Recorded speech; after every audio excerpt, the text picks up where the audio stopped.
C'est une fière chance, cependant. Voyez-vous, mes enfants, tout dégénère et se rapetisse à notre époque. Les grands scélérats ne sont plus, et il ne nous reste que leur monnaie, un tas de petits aigres fins et de vulgaires filous qui ne valent pas les bottes qu'on use à courir après eux. C'est à dégoûter de faire de la police, parole d'honneur. Plus de peine, d'émotion, d'anxiété, de jouissance vive, plus de ces belles parties de cache-cache comme il s'en jouait jadis entre les malfaiteurs et les agents de la sûreté. Maintenant, quand un crime est commis, le lendemain le criminel est coffré. On prend l'omnibus pour aller l'arrêter à domicile, et on le trouve, ça fait pitié. Mais que lui reproche-t-on à votre prévenu? Il a tué 3 hommes, répondit le père Absinthe. Oh! Fit Monsieur Tabaret sur 3 tons différents. Oh! Oh!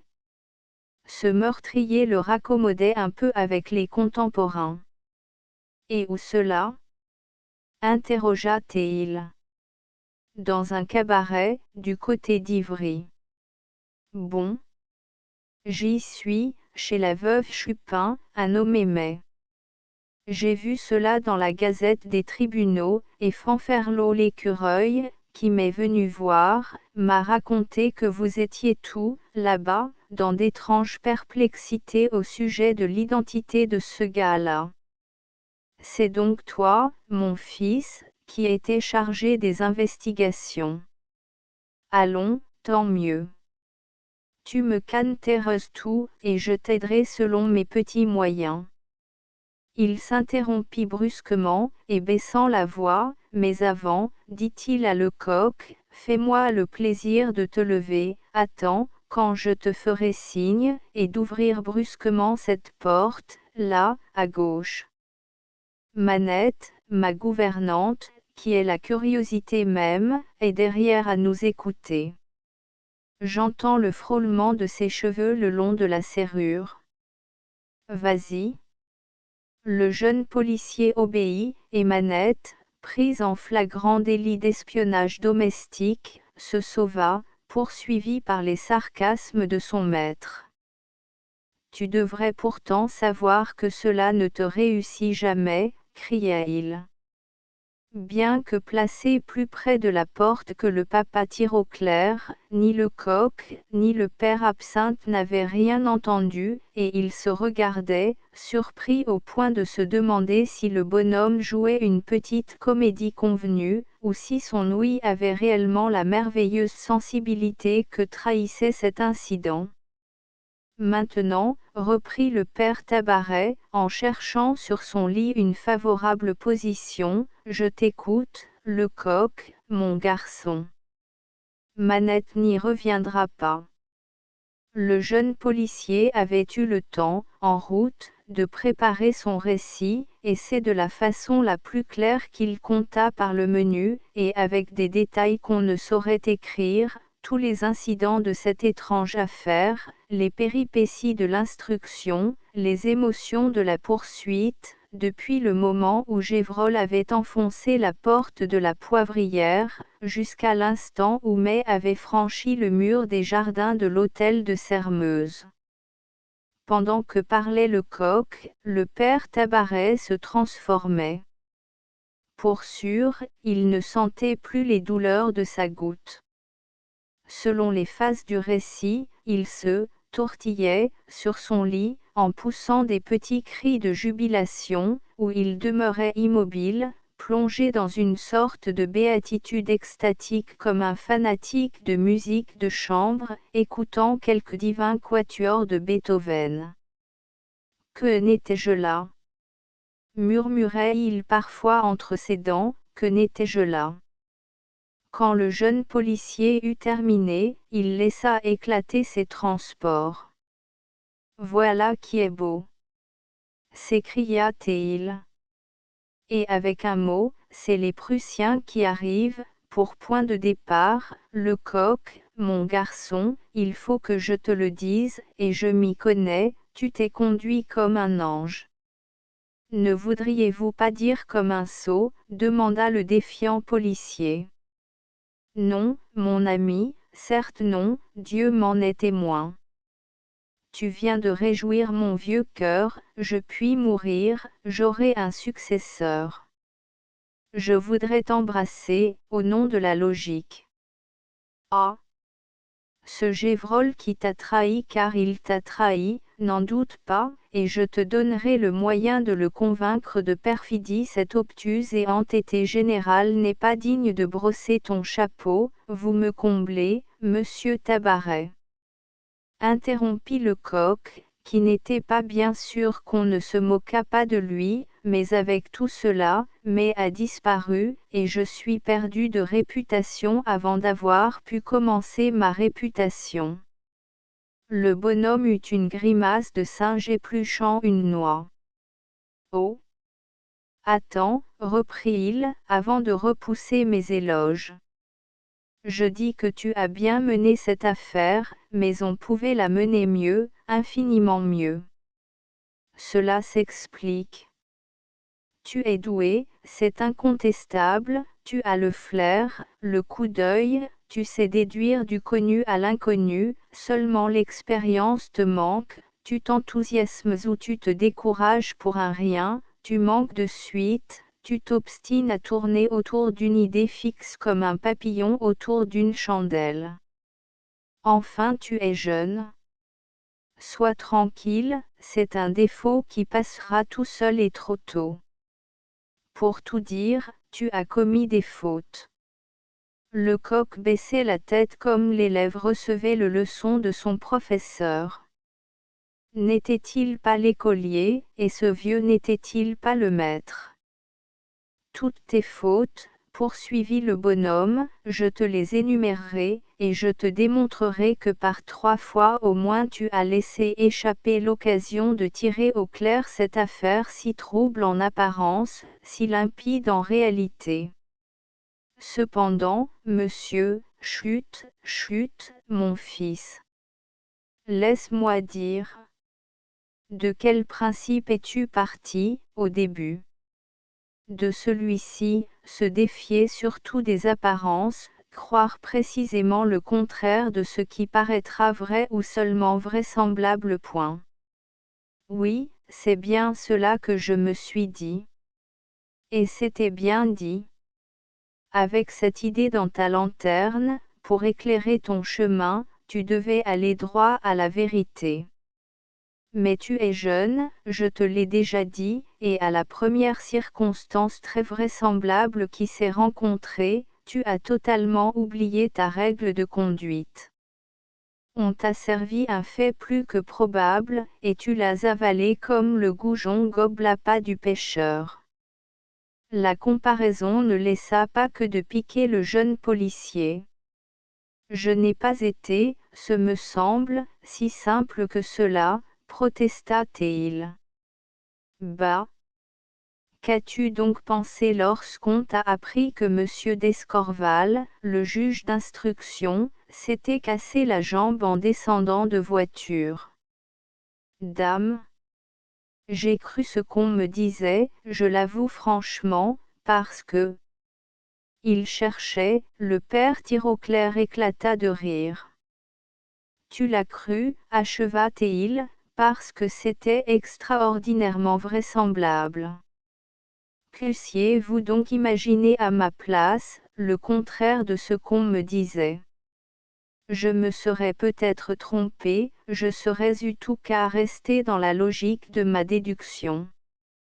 La conclusion était si hardie, qu'elle déconcerta Lecoq. Quoi?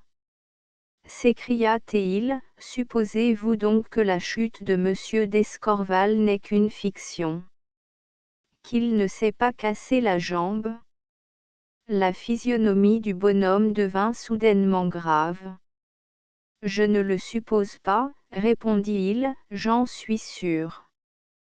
XLI certes, la confiance de Lecoq en cet oracle policier qu'il venait consulter était grande, mais enfin le père Tirauclair pouvait se tromper, il s'était trompé déjà plusieurs fois, tous les oracles se trompent, c'est connu. Ce qu'il disait paraissait si bien une énormité et s'écartait tellement du cercle des choses admissibles, que le jeune policier ne put dissimuler un geste d'incrédulité. Ainsi, monsieur Tabaret, dit-il, vous êtes prêt à jurer que monsieur d'Escorval se porte aussi bien que le père Absinthe et moi, et que s'il garde la chambre depuis 2 mois, c'est uniquement pour soutenir un premier mensonge. Je le jurerais. Ce serait téméraire, je crois. Mais dans quel but, cette comédie? Le bonhomme leva les bras vers le ciel, comme s'il lui eût demandé pardon de l'ineptie du jeune policier. Comment, c'est toi? Prononça-t-il, toi en qui je voyais un successeur et un continuateur de ma méthode d'induction, comment, c'est toi qui m'adresses cette question saugrenue? Voyons, réfléchis donc un peu. Te faut-il un exemple pour aider ton intelligence? Soit. Suppose-toi juge, pour un moment. Un crime est commis, on te charge de l'instruction, et tu te rends près du prévenu pour l'interroger, très bien. Ce prévenu avait réussi jusque-là à dissimuler son identité, c'est notre cas, n'est-il pas vrai? Eh bien, que ferais-tu, si du premier coup d'œil tu reconnaissais sous un déguisement ton meilleur ami, ou ton plus cruel ennemi? Que ferais-tu? Je me dirais qu'il commet une coupable imprudence, le magistrat qui s'expose à avoir à hésiter entre son devoir et sa passion, et je me récuserais. J'entends, mais dévoilerais-tu la véritable personnalité de ce prévenu, ami ou ennemi, personnalité que tu serais seul à connaître? La question était délicate, la réponse embarrassante. Lecoq garda le silence, réfléchissant. Moi, s'écria le père Absinthe, je ne révélerai rien du tout. Ami ou ennemi du prévenu, je resterai neutre absolument. Je me dirai que d'autres cherchent qui il est, ce sera tant mieux s'ils le trouvent, et j'aurai la conscience nette. C'était le cri de l'honnêteté, non la consultation d'un casuiste.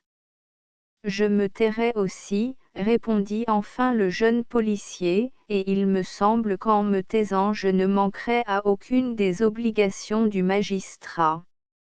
Le père Tabaret se frottait vigoureusement les mains, ainsi qu'il lui arrive quand il va tirer de son arsenal un argument victorieux. Cela étant, dit-il, fais-moi le plaisir, mon fils, de me dire quel prétexte tu imaginerais pour te récuser sans éveiller des soupçons. Ah! Je ne sais, je ne puis répondre à l'improviste, si Jean était là, je chercherais, je m'ingénierais, et tu ne trouverais rien qui vaille, interrompit le bonhomme, allons, pas de mauvaise foi, confesse-le, ou plutôt, si, tu trouverais l'expédie de monsieur d'Escorval et tu l'utiliserais, tu ferais semblant de te briser quelque membre, seulement, comme tu es un garçon adroit, c'est le bras que tu sacrifierais, ce qui serait moins incommode et ne te condamnerait pas une réclusion de plusieurs mois. À la physionomie de Lecoq, il était aisé de voir que le vieux volontaire de la rue de Jérusalem l'avait amené au soupçon. Mais il fallait des assurances plus positives, à cet esprit précis et en quelque sorte mathématique. Il n'avait pas pour rien aligné des chiffres pendant des années. Donc, monsieur Tabaret, fit-il, votre avis est que monsieur d'Escorval sait à quoi s'en tenir sur la personnalité de mai. Le père Tirauclair se dressa sur son séant, si brusquement que sa goutte oubliée lui arracha un gémissement. En doutes-tu? S'écria-t-il. En douterais-tu véritablement? Quelle preuve exiges-tu donc? Estimerais-tu naturelle cette coïncidence de la chute du juge et de la tentative de suicide du prévenu? Pour l'honneur de ta perspicacité, je suppose que non. Je n'étais pas là comme toi, je n'ai pas pu juger de mes yeux, mais rien qu'avec ce que tu m'as conté, je me fais fort de rétablir la scène telle qu'elle a eu lieu. Il me semble la voir. Écoute, monsieur d'Escorval, son enquête chez la veuve Chupin terminée, arrive au dépôt et se fait ouvrir le cachot de mai. Ces deux hommes se reconnaissent. S'il eût été seul ils se fussent expliqués, et les choses prenaient une autre tournure, tout s'arrangeait peut-être. Mais il n'était pas seul, il y avait là un tiers, le greffier. Ils ne se sont donc rien dit. Le juge, d'une voix troublée, a posé quelques questions banales, et le prévenu, horriblement troublé, a répondu tant bien que mal. La porte refermée, monsieur d'Escorval s'est dit, non, je ne saurais être le juge de cet homme que je hais. Ses perplexités étaient terribles. Quand tu as voulu lui parler à sa sortie, il t'a brutalement renvoyé au lendemain, et un quart d'heure plus tard, il simulait une chute. Alors, interrogea Lecoq, vous pensez que monsieur d'Escorval et notre soi-disant mai sont des ennemis? Parbleu! Répondit le bonhomme de sa petite voix claire et tranchante, est-ce que les faits ne le démontrent pas? S'il était ami, le juge eût probablement joué sa comédie, mais le prévenu n'eût point cherché à s'étrangler. Enfin, grâce à toi, mai a été sauvé, car il te doit la vie, cet homme-là. Entortillé dans sa camisole de force, il n'a rien pu entreprendre de la nuit. Ah! Il a dû, cette nuit-là, être mouillé d'une sueur de sang. Quelle souffrance! Quelle agonie! Aussi, au matin, quand on l'a conduit à l'instruction, c'est avec une sorte de frénésie dont les transports avaient frappé, au aveugle, qu'il s'est précipité dans le cabinet du juge. Dans ce cabinet, il comptait trouver monsieur d'Escorval triomphant de son malheur. Je ne suppose pas qu'il eût l'intention de se précipiter sur lui, mais il voulait lui dire, eh bien. Oui. Oui, c'est moi. La fatalité s'en est mêlée, j'ai tué 3 hommes, et vous me tenez, je suis à votre discrétion. Mais précisément parce qu'il y a entre nous une haine mortelle, vous vous devez à vous-même de ne pas prolonger mes tortures. Abuser serait une lâcheté infâme. Oui, il voulait dire cela ou à peu près, Lecoq, mon garçon, si tu m'as bien décrit l'expression de son visage, où la hauteur le disputait au plus farouche désespoir. Mais ce n'est pas tout. Au lieu de monsieur d'Escorval, ce hautain magistrat, le prévenu aperçoit le digne, l'excellent monsieur Segmuller. Alors, qu'arrive-t-il? Il est surpris et son œil trahit l'étonnement qu'il ressent de la générosité de son ennemi. Il l'avait cru implacable. Puis un sourire monte à ses lèvres, sourire d'espoir, car il pense que puisque monsieur d'Escorval n'a pas trahi son secret, il peut se sauver encore, et que peut-être il retirera intact de cet abîme de bonté et de sang son honneur et son nom. Le père Tabaret fit, de la main, un mouvement ironique qui lui était familier, et changeant subitement de ton, il ajouta, « Et voilà, mon fiston. » Le vieux absinthe s'était dressé, empoigné jusqu'au délire. « Cristi !»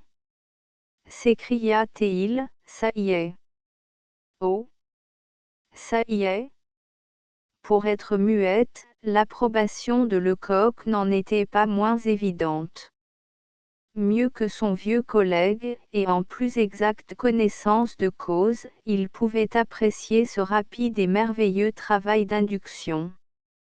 Il s'extasiait devant les surprenantes facultés d'investigation de cet excentrique policier, qui, sur des circonstances inaperçues de lui, Lecoq, reconstruisait le drame de la vérité, pareil en cela à ces naturalistes qui, sur la seule inspection de 2 ou 3 os, dessinent l'animal auquel ils ont appartenu.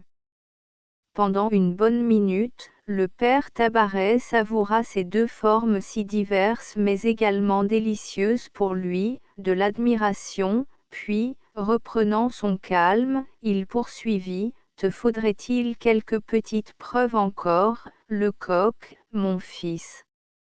Souviens-toi de la persévérance de M. d'Escorval à envoyer demander à M. Segmuller des nouvelles de l'instruction. J'admets, certes, qu'on se passionne pour son métier, mais non à ce point. À ce moment, tu croyais encore à la jambe cassée. Comment ne t'es-tu pas dit qu'un juge, sur le grabat, avec ses os en morceaux, ne s'inquiète pas tant que cela d'un misérable meurtrier? Je n'ai rien de brisé, moi, j'ai seulement la goutte, mais je sais bien que pendant mes accès, la moitié de la terre jugerait l'autre moitié sans que l'idée me vînt d'expédier manette aux informations. Ah! Une seconde de réflexion t'évitait bien des soucis, car là, probablement, est le nœud de toute cette affaire. Lecoq, si brillant causeur au cabaret de la veuve Chupin, si gonflé de confiance en soi, si pétillant de verve quand il exposait ses théories à l'innocent père Absinthe, Lecoq baissait le nez et ne soufflait mot. Et il n'y avait dans son attitude ni calcul ni dépit. Venu pour demander un conseil, il trouvait tout naturel bon sens rare qu'on le lui donnât. Il avait commis des fautes, on les lui faisait toucher du doigt, il ne s'en indignait pas autre prodige, et il ne cherchait pas à démontrer qu'il avait eu surtout raison quand il avait eu tort. D'autres, à sa place, eussent jugé le père Tirauclair un peu bien prolixe en ses sermons, lui, non. Il lui savait, au contraire, un gré infini de la semonce, se jurant bien qu'elle lui profiterait. Si quelqu'un, pensa-il, peut me tirer l'horrible épine que j'ai au pied, c'est assurément ce bonhomme si perspicace, et il me la tirera, je le vois bien à son assurance. Cependant M. Tabaret s'était versé un grand verre de tisane et l'avait avalé.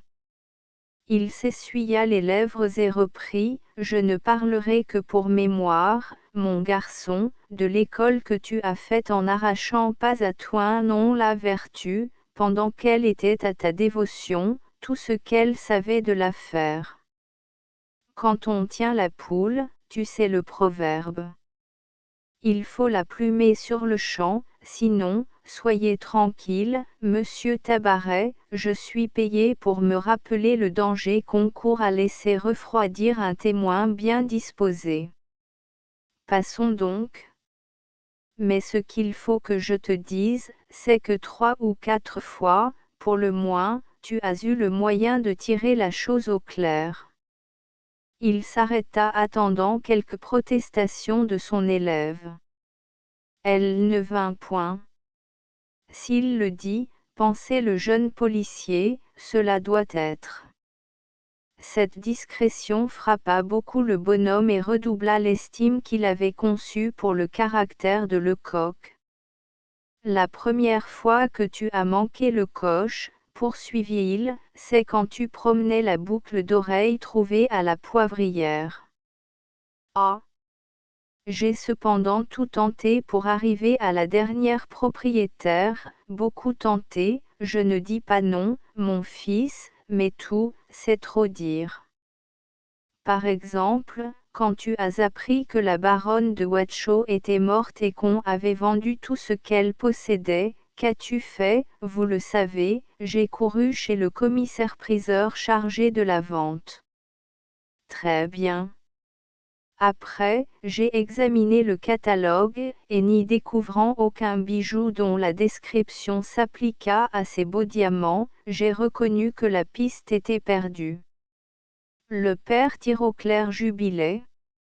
Justement, s'écria-t-il, voilà en quoi tu t'es trompé. Si ce bijou d'une si grande valeur n'était pas décrit au catalogue de la vente, c'est que la baronne de Watchau ne le possédait plus au moment de sa mort. Si elle ne le possédait plus, c'est qu'elle l'avait donné ou vendu. À qui? À une de ses amies, très probablement. C'est pourquoi, à ta place, je me serais enquis du nom des amis intimes de Madame de Watchau, ce qui était aisé, et j'aurais tâché de me mettre bien avec toutes les femmes de chambre de ses amis, joli garçon comme tu l'es, c'eût été un jeu pour toi. Ce conseil parut divertir prodigieusement le père Absinthe. Et, fit-il avec son gros rire, s'admirait joliment ce système de police. Monsieur Tabaret ne releva pas l'exclamation. Enfin, continua-t-il, j'aurais montré la boucle d'oreille à toutes ces soubrettes, jusqu'à ce qu'il s'en trouvât une qui me dit, ce diamant est à ma maîtresse, ou une qui, à sa vue, eût été prise d'un tremblement nerveux, et dire, murmura Lecoq, que cette idée ne m'est pas venue, attends, j'arrive à la seconde occasion manquée. Comment t'es-tu conduit quand tu as eu en ta possession la malle que May prétendait être sienne? Tu l'as tout banofisement remise à ce prévenu si fin. Saperlotte.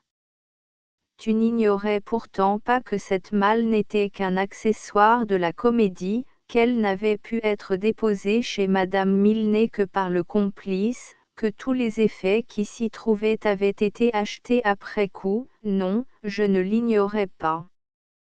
Mais quel parti tirer de ma certitude? Quel parti, ô mon fils? Moi qui ne suis qu'un pauvre vieux bonhomme, j'aurais convoqué le ban et l'arrière-ban des fripiers de Paris, et j'en aurais, à la fin, déniché un qui se serait écrié, c'est frusque. C'est moi qui les ai vendus à un individu comme ça et comme ça, qui achetait pour le compte d'un de ses amis dont il avait apporté la mesure point. Dans la colère où il était contre lui-même, Lecoq s'emporta jusqu'à ébranler d'un furieux coup de poing le meuble placé contre lui. Sacrebleu! S'écria-t-il, le moyen était infaillible et simple comme bonjour. Ah! De ma vie je ne me pardonnerai mon ineptie, doucement, interrompit le bonhomme, tu vas trop loin, mon cher garçon. Ineptie n'est pas du tout le mot, c'est légèreté, qu'il faut dire. Tu es jeune, que diable. Ce qui serait moins excusable, c'est la façon dont tu as mené la chasse du prévenu après son évasion, hélas. Murmura le jeune policier découragé, Dieu sait pourtant si je me suis donné du mal, trop, mon fils, 1000 fois trop, et c'est là ce que je te reproche. Quel diantre d'idée t'a pris de suivre ce soi-disant mais pas à pas, comme un vulgaire fileur? Cette fois, Lecoq fut stupéfié. Devais-je donc le laisser échapper? Demanda-t-il.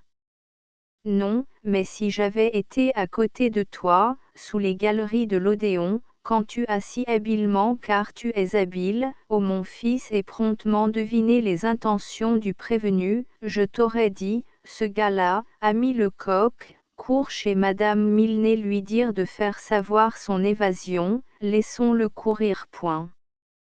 Et quand il est sorti de l'hôtel de Mariembourg, j'aurais ajouté, maintenant, laisse-le aller où il voudra, mais attache-toi à Madame Milner, ne la perds pas de vue, ne la quitte pas plus que l'ombre le corps, car elle te conduira au complice, c'est-à-dire au mot de l'énigme point. Et elle m'y eût conduit, oui, je le reconnais, au lieu de cela, cependant, qu'as-tu imaginé? Tu as couru te montrer à l'hôtel de Mariembourg, tu as terrifié le garçon. Quand on a tendu des nasses et qu'on prétend prendre du poisson, on ne bat pas du tambour auprès. Ainsi le père Tabaret reprenait l'instruction tout entière, et la suivant pas à pas il la refaisait selon sa méthode d'induction. Lecoq avait eu au début une inspiration magnifique, il avait déployé au cours de l'enquête un génie supérieur, et cependant il n'avait pas réussi. Pourquoi ? C'est que toujours il s'était écarté du principe admis au commencement et résumé par lui en cet axiome, se défier de la vraisemblance. Mais le jeune policier n'écoutait que d'une oreille distraite. 1000 projets se présentaient à son esprit. Bientôt il n'y tint plus. Vous venez de me sauver du désespoir, monsieur, interrompit-il.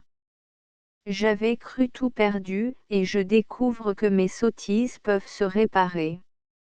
Ce que je n'ai pas fait, je puis le faire, il en est temps encore. N'ai-je pas toujours à ma disposition la boucle d'oreille et divers effets du prévenu? Madame Milne tient encore l'hôtel de Mariembourg, je vais la surveiller, et pourquoi toutes ces démarches, garçon? Comment, pourquoi? Pour retrouver mon prévenu, donc. Moins plein de son idée, Lecoq eût surpris le fin sourire qui errait sur les lèvres niaises de Tirauclair. Ah ça, mon fils, interrogea-t-il, est-ce que tu ne te doutes pas un peu du vrai nom de ton soi-disant saltimbanque? Lecoq tressaillit et détourna la tête. Il ne voulait pas laisser voir ses yeux. Non, répondit-il d'une voix émue, je ne me doute pas, tu mens, interrompit le bonhomme, tu sais aussi bien que moi que mes demeures rue de Grenelle-Saint-Germain, et qu'il se nomme monsieur le duc de Sairmeuse. À ces mots, le père Absinthe éclata de rire. Ah! La bonne plaisanterie, s'écria-t-il, ah! Ah! Telle n'était pas l'opinion de Lecoq. Eh bien? Oui, monsieur Tabaret, dit-il, j'ai eu cette idée, moi aussi, mais je l'ai chassée, vraiment. Et par quelle raison, s'il te plaît, dame, c'est que tu ne sais pas rester dans la logique de tes prémices. Mais je le sais, moi, je suis conséquent, et je me dis, il paraît impossible que le meurtrier du cabaret de la Chupin soit le duc de Sairmeuse. Donc, le meurtrier du cabaret de la Chupin, mais, le soi-disant saltimbanque, est le duc de Sairmeuse. Éclieux, comment cette idée était-elle venue au père Tabaret? Voilà ce que Lecoq ne pouvait comprendre. Qu'il l'eût eu, lui, Lecoq, lorsque son prévenu s'était pour ainsi dire évanoui, comme un léger brouillard, on le concevait à la rigueur. Le désespoir enfante les plus absurdes chimères, et d'ailleurs quelques mots de couturier pouvaient servir de prétexte à toutes les suppositions. Mais le père Tirauclair était de sang-froid, lui, mais les paroles de couturier avaient perdu à être rapportées toute leur valeur. Le bonhomme ne pouvait pas ne pas remarquer la mine étonnée du jeune policier, et, dès lors, démêler ses sentiments était aisé. Tu as l'air de tomber des nues, garçon, lui dit-il. Te figurerais-tu que j'ai parlé au hasard, comme un étourneau? Non, certes, monsieur, mais, tais-toi. Ta surprise vient de ce que tu ne sais pas le premier mot de l'histoire contemporaine. Ton éducation, sur ce point, est à faire, et tu la feras, si tu ne veux pas rester toute ta vie un grossier chasseur de scélérats comme ton ennemi Gévrol. J'avoue que je ne vois pas le rapport.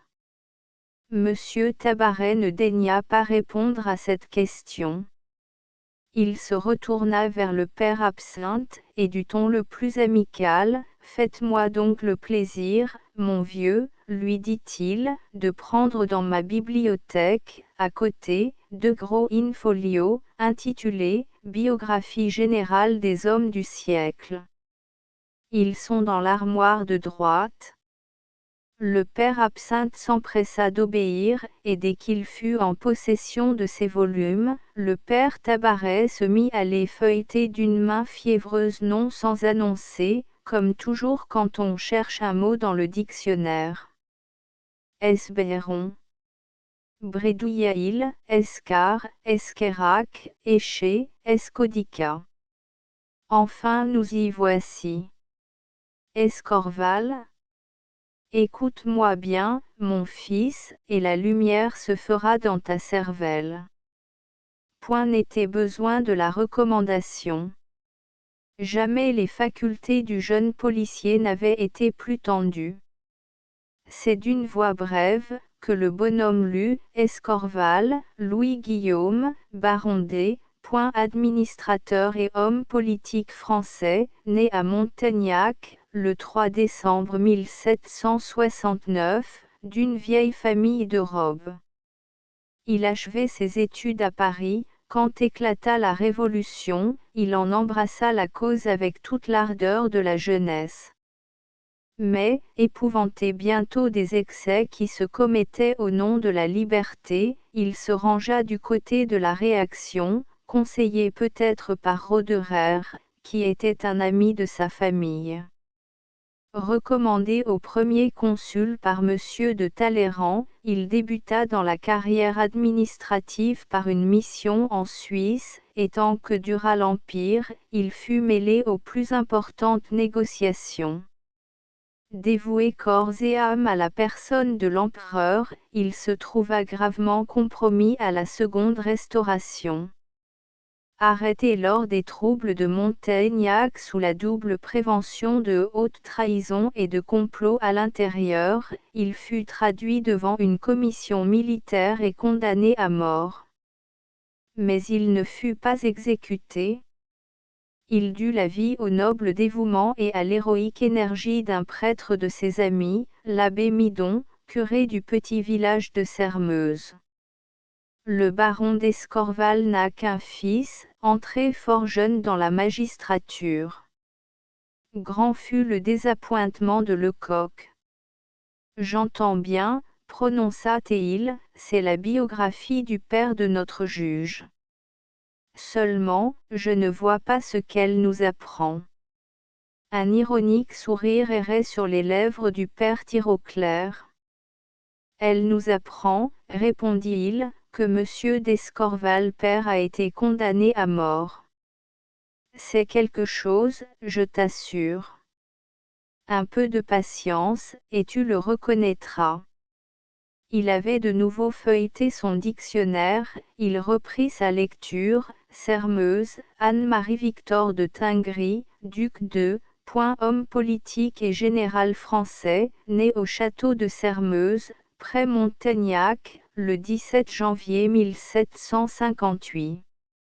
La famille de Sermeuse est une des plus anciennes et des plus illustres de France.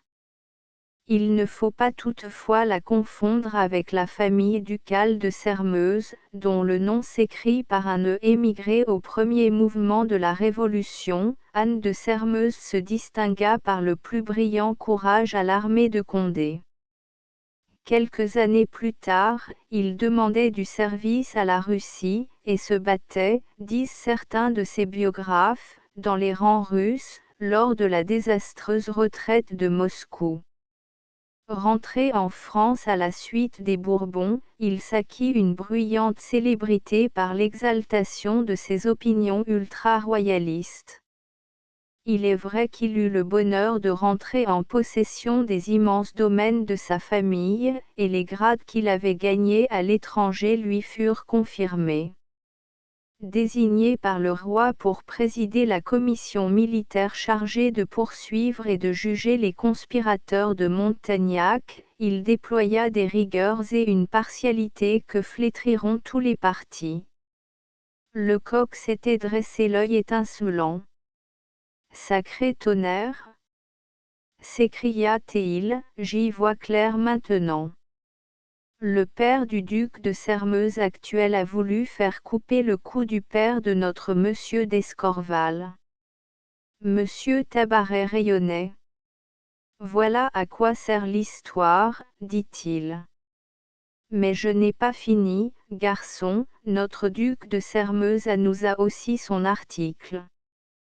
Écoute donc encore, Sairmeuse, Anne-Marie Martial, fils du précédent, est né à Londres en 1791 et a été élevé en Angleterre d'abord, puis à la cour d'Autriche, près de laquelle il devait plus tard remplir diverses missions confidentielles. Héritier des opinions, des préjugés et des rancunes de son père, il mit au service de son parti la plus haute intelligence et d'admirables facultés. Mis en avant au moment où les passions politiques étaient les plus violentes, il eut le courage d'assumer seul la responsabilité des plus terribles mesures. Obligé de se retirer des affaires devant l'animadversion générale, il laissa derrière lui des haines qui ne s'éteindront qu'avec sa vie. Le bonhomme ferma le volume, et se grimant de fausse modestie, « Eh bien, demanda-t-il, que penses-tu, garçon, de ma petite méthode d'induction ?» Mais l'autre était trop préoccupé pour répondre. Je pense, objecta-t-il, que si le duc de Sairmeuse eût disparu 2 mois, le temps de la prévention de mai, tout Paris l'eût su, et ainsi, tu rêves. Interrompit le père Tabaret. Avec sa femme et son valet de chambre pour complices, le duc s'absentera à Naën quand il le voudra, et tous ses domestiques le croiront à l'hôtel. Le visage contracté du jeune policier disait l'effort de sa pensée. J'admets cela, prononça-t-il enfin, je me résigne à croire que ce grand seigneur a su jouer le rôle merveilleux de mai. Malheureusement, il est une circonstance qui, seule, renverse tout l'échafaudage de nos suppositions, et laquelle, s'il te plaît, si l'homme de la Poivrière eût été le duc de Sairmeuse, il se fût nommé, il eût expliqué comment, attaqué, il s'était défendu, et son nom seul lui eût ouvert les portes de la prison. Au lieu de cela, qu'a fait notre prévenu? Il a essayé de s'étrangler. Est-ce que jamais un grand seigneur tel que le duc de Sairmeuse, dont la vie doit être un enchantement perpétuel, eût songé au suicide? Un sifflement moqueur du père Tabaret interrompit le jeune policier. Il paraît, prononça le bonhomme, que tu as oublié la dernière phrase de la biographie, Monsieur de Sairmeuse laisse derrière lui des haines terribles. Sais-tu de quel prix on lui eût fait payer sa liberté? Non, ni moi non plus. Ce que nous savons, c'est que ce n'est pas son parti qui triomphe. Pour expliquer sa présence à la Poivrière, et la présence d'une femme qui peut-être était la sienne, qui sait quel secret d'infamie il eût été obligé de livrer. Entre le suicide et la honte, il a choisi le suicide. Il a voulu sauver son nom, il s'est fait un linceul de son honneur intact. Le père Tirauclair s'exprimait avec une véhémence si extraordinaire, que le vieil absinthe en était remué, bien qu'il n'eût pas, en vérité, compris grand-chose à cette scène. Il s'enthousiasmait de confiance. Quant à Lecoq, il se dressa, pâle et les lèvres un peu tremblantes, comme un homme qui vient de prendre une suprême détermination. Vous excuserez ma supercherie, monsieur Tabaret, fit-il d'une voix émue. Tout cela, je l'avais pensé. Mais je me défiais de moi, je voulais vous l'entendre dire. Il eut un geste insouciant, et ajouta, maintenant, je sais ce que j'ai à faire. Le père Tabaret leva les bras au ciel avec tous les signes de la plus terrible agitation. Malheureux! S'écria-t-il, aurais-tu la pensée d'aller arrêter le duc de Sairmeuse? Pauvre Lecoq! Libre, cet homme est presque tout-puissant, et toi, infime agent de la sûreté, tu serais brisé comme verre. Prends garde, ô mon fils. Ne t'attaque pas au duc, je ne répondrai même pas de ta vie. Le jeune policier hocha la tête. Oh! Je ne m'abuse pas, dit-il. Je sais qu'en ce moment le duc est hors de mes atteintes. Mais je le tiendrai le jour où j'aurai pénétré son secret. Je méprise le danger, mais, je sais que pour réussir je dois me cacher, je me cacherai donc. Oui, je me tiendrai dans l'ombre jusqu'au jour où j'aurai soulevé le voile de cette ténébreuse affaire, alors j'apparaîtrai. Et si véritablement Mai est le duc de Sairmeuse, j'aurai ma revanche. Fin de la première partie. End of the Project Gutenberg e-book Monsieur Lecoq volume 1 updated editions will replace the previous one. The all editions will be renamed. Creating the works from print editions not protected by US copyright law means that no one owns a United States copyright in these works, so the Foundation, and you, can copy and distribute it in the United States without permission and without paying copyright royalty. Special rule, set forth in the general terms of use part of this license, apply to copying and distributing Project Gutenberg symbol marque commercial electronic works to protect the Project Gutenberg symbol marque commercial concept and trademark.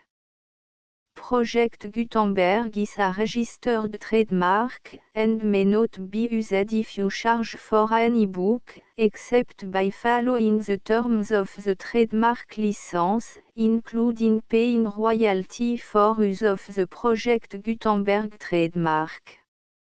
If you do not charge anything for copy of this e-book, complying with the trademark license is very easy. You may use this e-book for nearly any purpose such as creation of derivative works, report, performance and research. Project Gutenberg e-books may be modified and printed and given away. You may do practically anything in the United States with e-books not protected by US copyright law. Redistribution is subject to the trademark license, especially commercial redistribution. Start, full license. The full Project Gutenberg license. Please read this before you distribute or use this work to protect the Project Gutenberg symbol marque commercial mission of promoting the free distribution of electronic works, by using or distributing this work, or any other work associated in any way with the phrase Project Gutenberg, you agree to comply with all the terms of the full Project Gutenberg symbol marque commercial license available with this file or online at www.gutenberg.org/licence. Section 1. General Terms of Use and Redistributing Project Gutenberg symbol marque commercial electronic works. 1.a By reading or using any part of this Project Gutenberg symbol marque commercial electronic work, you indicate that you have read, understand, agree to and accept all the terms of this license and intellectual property, trademark /copyright, agrément. If you do not agree to abide by all the terms of this agreement, you must cease using and return or destroy all copy of Project Gutenberg symbol marque commerciale électronique works in your possession. If you paid a fee for obtaining a copy of or access to a Project Gutenberg symbol marque commerciale électronique work and you do not agree to be bound by the terms of this agreement, you may obtain a refund from the person or entity to whom you paid the fee as set forth in paragraph 1.e.8. 1.b Project Gutenberg is a registered trademark. It may only be used on or associated in any way with an electronic work by people who agree to be bound by the terms of this agreement. There are a few things that you can do with most Project Gutenberg symbol marque commerciale électronique works even without complying with the full terms of this agreement. See paragraph 1.c below. There are a lot of things you can do with Project Gutenberg symbol marque commerciale électronique works if you follow the terms of this agreement and help preserve free future access to Project Gutenberg symbol marque commerciale électronique works. See paragraph 1.e below. 1.c The Project Gutenberg Literary Archive Foundation, the Foundation or PGLAF, owns a compilation copyright in the collection of Project Gutenberg symbol marque commerciale électronique works. Nearly all the individual works in the collection are in the public domain in the United States. If an individual work is unprotected by copyright law in the United States and you are located in the United States, we do not claim a right to prevent you from copying, distributing, performing, displaying or creating derivative works based on the work alone as all references to Project Gutenberg are removed. Of course, we hope that you will support the Project Gutenberg symbol marque commerciale mission of promoting free access to electronic works by freely sharing Project Gutenberg symbol marque commerciale works in compliance with the terms of this agreement for keeping the Project Gutenberg symbol marque commerciale name associated with the work. You can easily comply with the terms of this agreement by keeping this work in the same format with its attached full Project Gutenberg symbol marque commerciale license when you share it without charge with others. 1.d The copyright laws of the place where you are located also govern what you can do with this work. Copyright laws in most countries are in a constant state of change. If you are outside the United States, check the laws of your country in addition to the terms of this agreement before downloading, copying, displaying, performing, distributing or creating derivative works based on this work or any other Project Gutenberg symbol marque commerciale work. The Foundation makes no representations concerning the copyright status of any work in any country other than the United States. 1.e Unless you have removed all references to Project Gutenberg. 1.e.1 The following sentence, with active links to, or other immediate access to, the full Project Gutenberg symbol marque commerciale license must appear prominently whenever any copy of a Project Gutenberg symbol marque commerciale work, any work on which the phrase Project Gutenberg appears, or with which the phrase Project Gutenberg is associated, is accessed, displayed, performed, viewed, copied or distributed. This ebook is for the use of anyone anywhere in the United States and most other parts of the world at no cost and with almost no restriction whatsoever. You may copy it, give it away or reuse it under the terms of the Project Gutenberg license included with this ebook or online at www.gutenberg.org. If you are not located in the United States, you will have to check the laws of the country where you are located before using this ebook.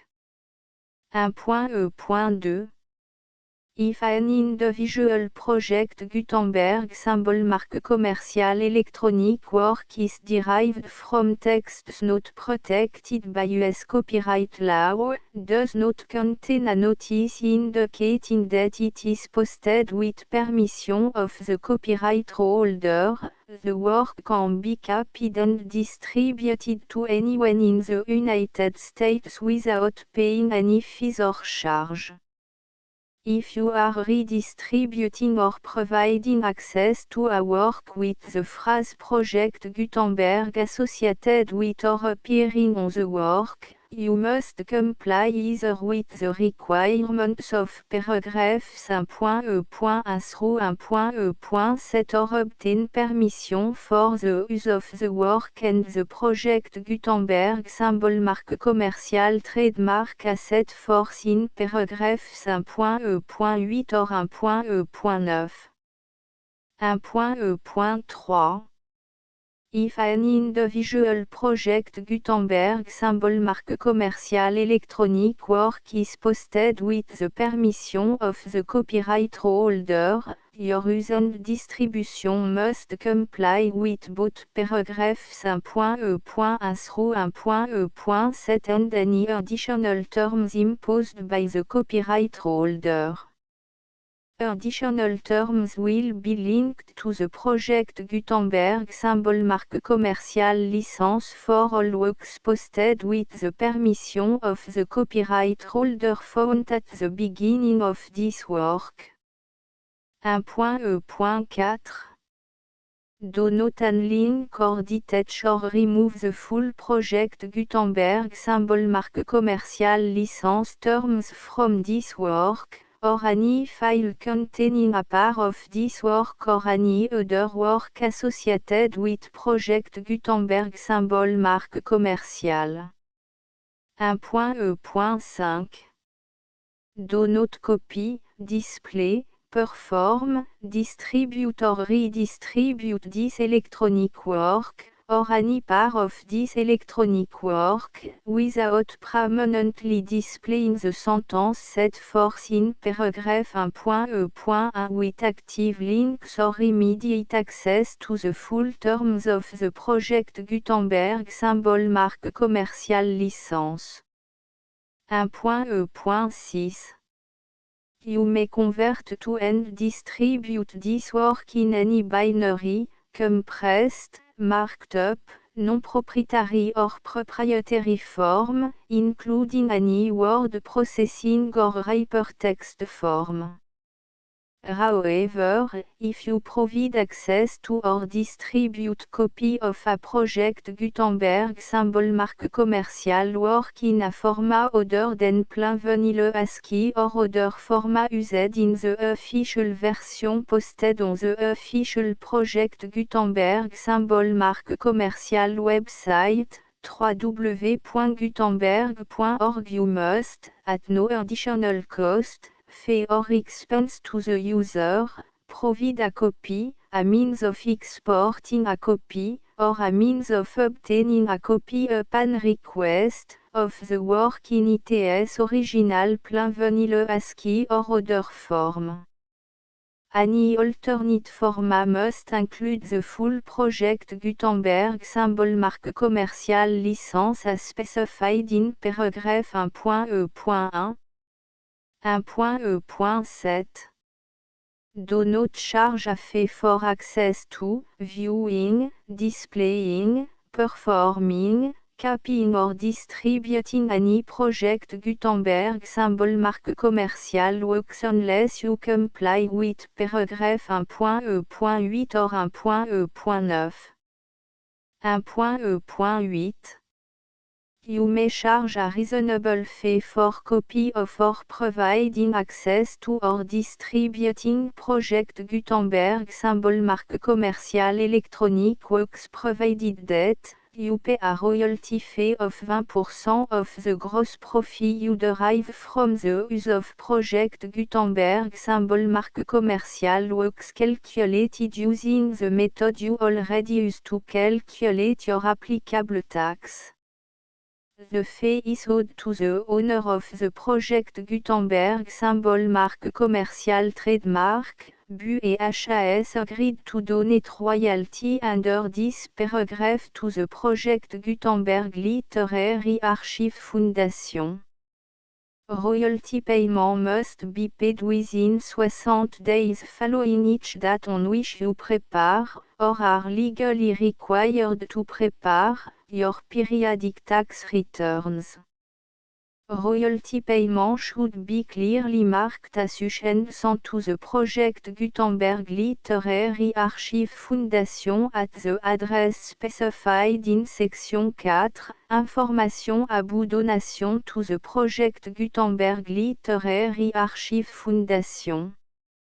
You provide a full refund of any money paid by a user who notifies you in writing, or by email, within 30 days of receipt that et does not agree to the terms of the full project Gutenberg symbol marque commerciale license.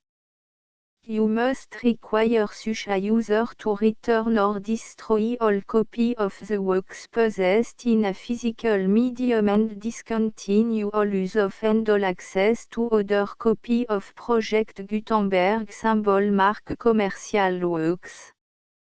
You provide, in accordance with paragraph 1.f.3, a full refund of any money paid for a work or a replacement copy, if a defect in the electronic work is discovered and reported to you within 90 days of receipt of the work. You comply with all other terms of this agreement for free distribution of project Gutenberg symbol marque commerciale works. 1.e.9 If you wish to charge a fee or distribute a project Gutenberg symbol marque commerciale electronic work or group of works on different terms than are set forth in this agreement, you must obtain permission in writing from the project Gutenberg Literary Archive Foundation, the manager of the project Gutenberg symbol marque commerciale trademark. Contact the Foundation à set forth in section 3 below. 1.f.1.f.1 Project Gutenberg volunteers and employees expend considerable effort to identify, do copyright research on, transcribe and proofread works not protected by US copyright law in creating the project Gutenberg symbol marque commerciale collection. Despite these efforts, Project Gutenberg symbol marque commerciale electronic works, and the medium on which they may be stored, may contain defects such as, but not limited to, incomplete, inaccurate or corrupt data, transcription errors, a copyright or other intellectual property infringement, a defective or damaged disk or other medium, a computer virus, or computer code that damage or cannot be read by your equipment. 1.f.2 Limited warranty, disclaimer of damage, except for the right of replacement or refund described in paragraph 1.f.3, the project Gutenberg Literary Archive Foundation, the owner of the project Gutenberg symbol mark commercial trademark, and any other party distributing a project Gutenberg symbol mark commercial electronic work under this agreement, disclaim all liability to you for damages, costs and expenses, including legal fees. You agree that you have no remedy for negligence, strict liability, breach of warranty or breach of contract except those provided in paragraph 1.f.3. You agree that the Foundation, the trademark owner, and any distributor under this agreement will not be liable to you for actual, direct, indirect, consequential, punitive or incidental damages even if you give notice of the possibility of such damage.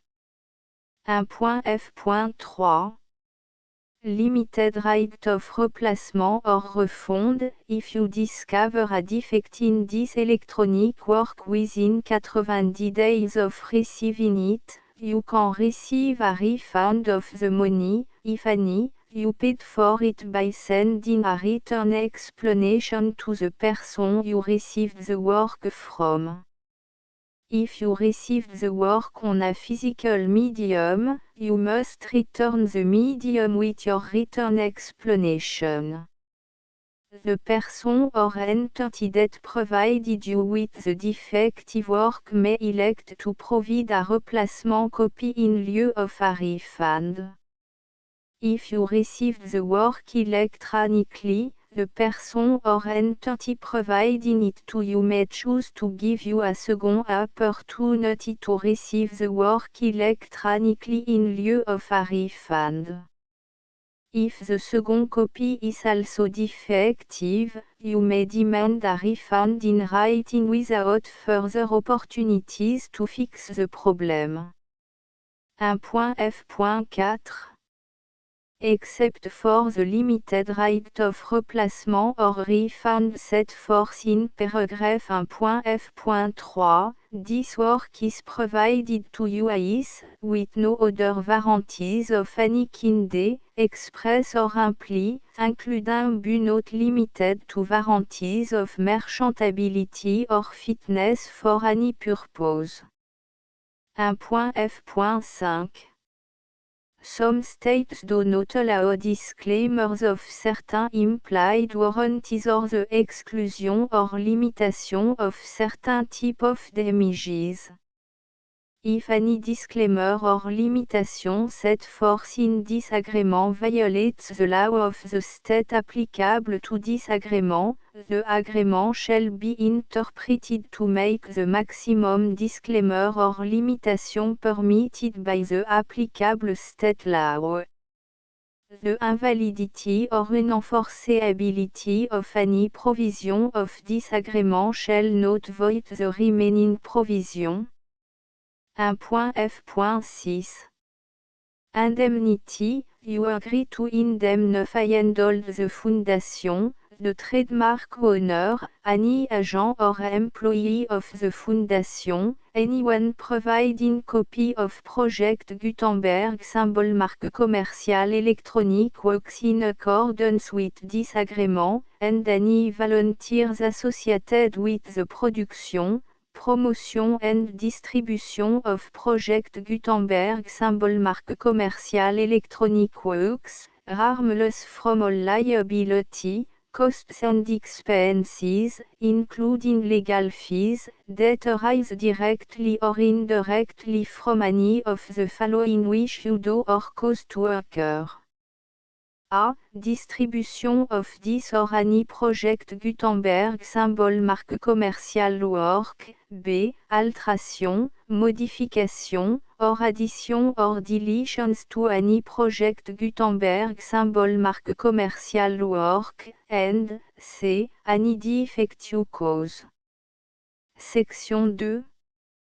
Information about the mission of Project Gutenberg symbol marque commerciale. Project Gutenberg symbol marque commerciale is synonymous with the free distribution of electronic works in format readable by the widest variety of computer including obsolete, old, middle-aged and new computer. It exists because of the effort of hundreds of volunteers and donations from people in all walks of life. Volunteers and financial support to provide volunteers with the assistance they need are critical to reaching Project Gutenberg symbol marque commerciales goals and ensuring that the Project Gutenberg symbol marque commercial collection will remain freely available for generations to come.